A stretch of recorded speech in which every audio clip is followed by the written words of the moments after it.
তো বন্ধুরা দেখতে পাচ্ছেন আমি আজকে ডোমর পাড়ছি। আমার দুলা ভাই, আসগার ভাই, ইনব মামা এরা সব পাড়ছে হলো তেঁতুল। আমি ডোমর পাড়ছি। এই যে আমার ব্যাগে এক ব্যাগ, হাফ ব্যাগ মতো পাড়া হয়ে গেছে। ব্যাগ ফুটটা হয়ে যে পড়তে লেগেছে। এই যে গাছে কোনো খুব সুন্দরভাবে ডোমর সাইজা আছে। আর আপনারা দেখতে পাচ্ছেন ইতিমধ্যে আমি অনেকগুলো পেড়ে ফেলেছি।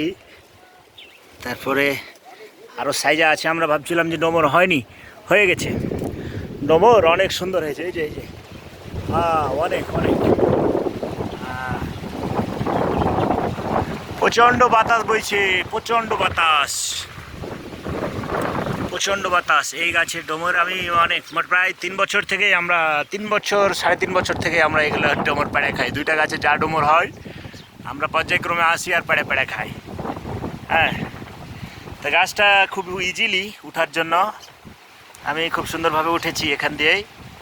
তারপরে ওই ডালটা পেড়েছি, আবার এই ডালে পাড়তেছি। তা কী করবো বলেন, কে পেড়ে দেবে? পাড়ার তো মানুষ নয়, সব গেছে কাজে। আমরা 3-4 জন ছিলাম, আমরা 3-4 জন চলে আসছি। এখন আমরা এটা পাড়তেছি।